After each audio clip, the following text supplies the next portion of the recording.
Hey guys, this is Jam of jamonline.ph and welcome to our gaming review of the realme C15. So yes mga kaibigan, i-review po natin si realme C15 as you can see dito sa ating phone cam. And you can see in here that we got here a really nice design, a large display. Yes, that is a large display. So mention ko lang yung mga specifications na nagmamatter when it comes to gaming.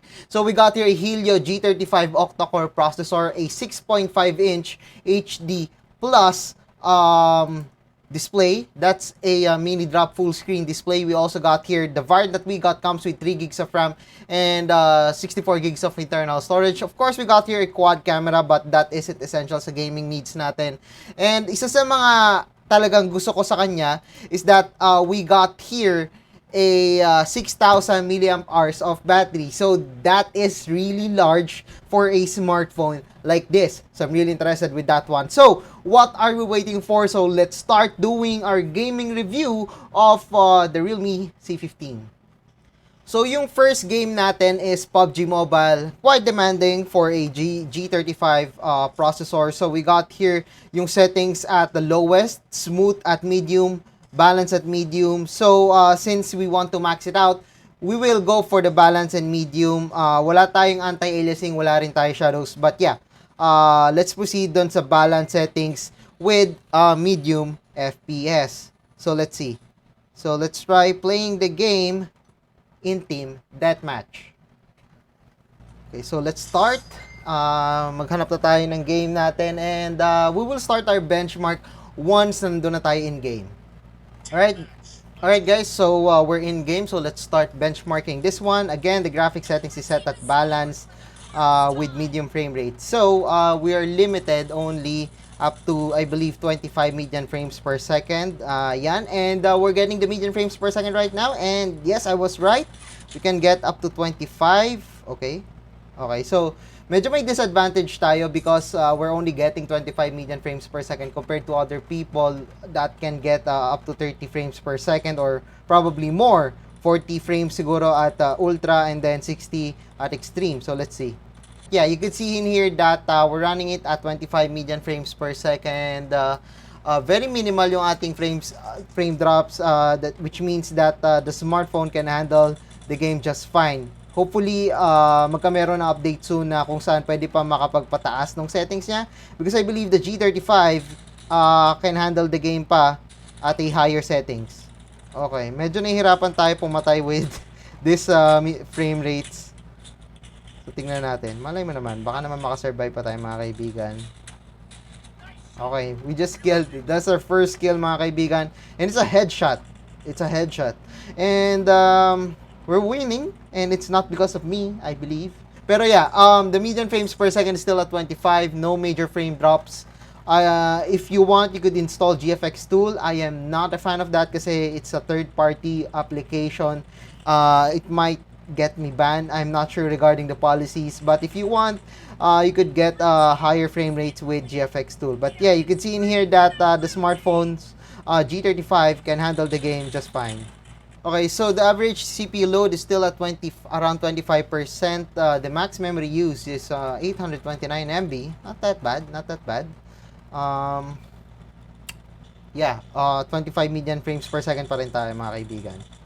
Okay, so namatay na naman tayo. Wala tayong kagaling-galing. Wala tayong talent when it comes to playing this game. My goodness. Okay, let's try. Let's try pa natin. Okay, tapusin na natin to. It's 33-17. We got a big advantage compared to the enemy. So, let's see. We might win this game. It's a big probability that we will win this game. Okay, so we're dropping it to 22 pag namamatay lang naman tayo. So, yeah, it's not that big deal. Kasi dun lang naman sa tuwing namamatay. And it's still around 25-24 lang. The smartphone's chipset can handle the game just fine. Like really, really fine. Okay, we just won the game. And yeah, that's around 4 minutes or almost 4 minutes. And yeah, sayang lang na nandun lang tayo sa balance graphics. We cannot set it up at the higher frame rates for this one. But yeah, let's proceed to our next game. For our next game, it's Call of Duty Mobile. So as you can see here in the graphics, we can only set it at low graphic settings, high frame rates, with depth of field. Yun lang yung possible natin. And we're gonna play 10v10. And let's see if, or we're gonna play something different na lang. Probably, iba na lang, deathmatch. We're gonna play deathmatch, guys. So it's a 5v5 random map. And let's see if we could run the game really well. And tingnan natin sa game bench. And yan. Wait lang tayo. Okay, so we're in game. Again, nakita nyo na yung graphic settings kanina. Now it's time to, let's see here, start the benchmark on this smartphone. So, yes, low settings lang naman tayo, but ang mahalaga is makalaro tayo ng game natin. We've started benchmarking this one, and we can get a median frames per second of 58. Not bad. Not bad. Not bad. Not bad, boys. Not bad. Okay, so hindi ko lang bakit nandun yung kalaban. But yeah, we can get here a pretty good median frames per second. But let's see if we could get a heavier scenes dito, which might lead to a drop dun sa FPS. Let's see. I think I've seen up to 50. Yeah, may mga konting drops. Nakikita nyo sa sa FPS graph below. Nakikita nyo na may konting drop lang naman sa kanya mga FPS. But for me, that's fine. For its price, I wouldn't complain actually. I wouldn't complain about that one since we're getting a very affordable smartphone. And this one can run Call of Duty Mobile, which is more important. Okay. Yeah, 54. You can get 54 median frames per second.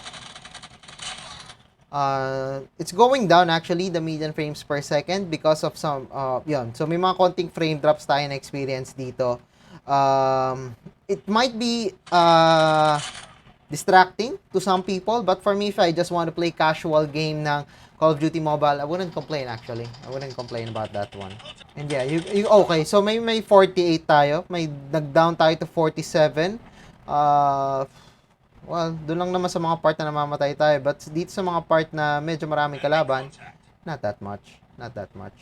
Okay, so may frame drop tayo doon nung ginamit natin yung grenade launcher natin. And aside doon sa namatay tayo, we've experienced a big frame drop on that one. Quite distracting for me. Quite distracting na may ganun nangyayari. But yeah, it's still running Call of Duty Mobile and it's affordable smartphone. So yeah, I'm fine with it. Alright, so yan, mostly ganun lang yung experience natin. Similar lang din naman. 50, 52, going down to 50. But yeah, what we experience is very similar lang, not that distracting.